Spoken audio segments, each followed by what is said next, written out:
जिस मसीह के बारे में हम जानते हैं, जिसे हम हमारे जीवन में अनुभव करते हैं, उसे हमें अपने जीवन के माध्यम से एक दूसरे के लिए साक्ष्य बनना है।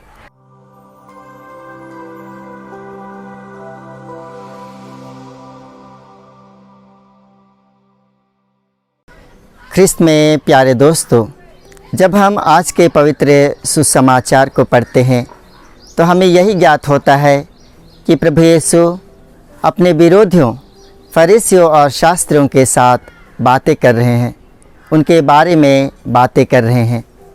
और प्रभु यीशु इन फरीसियों और शास्त्रियों से खुश नहीं है, क्योंकि फरीसी और शास्त्री जो धर्मशास्त्र और पवित्र बाइबल के ज्ञानी थे, उन्हें यह भली भांति मालूम था कि जो मसीह उनके बीच में उपस्थित हैं, जो मुक्तिदाता हैं, जीवनदाता हैं, जिसके बारे में शास्त्रों में नबियों ने भविष्यवाणी की है, वे उनके बीच में हैं।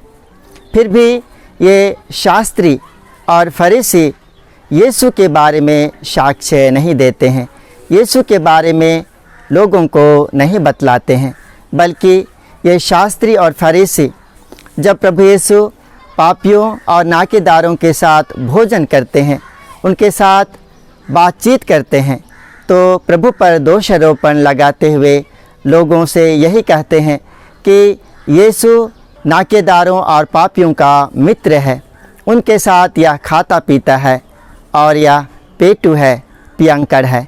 इस प्रकार का दोषारोपण लगाते हैं।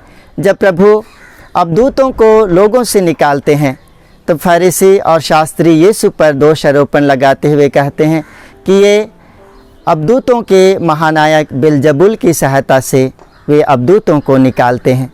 और प्रभु यीशु जब धार्मिक रीति रिवाजों के बारे में बतलाते हैं तो फरीसी और शास्त्री यीशु की आलोचना करते हुए कहते हैं कि ये पुराने धार्मिक परंपरा का उल्लंघन करते हैं। इस प्रकार ये फरीसी और शास्त्री प्रभु की आलोचना करते हैं। फरीसी और शास्त्री प्रभु की आलोचना क्यों करते हैं? उनके बारे में लोगों को क्यों नहीं बतलाते हैं?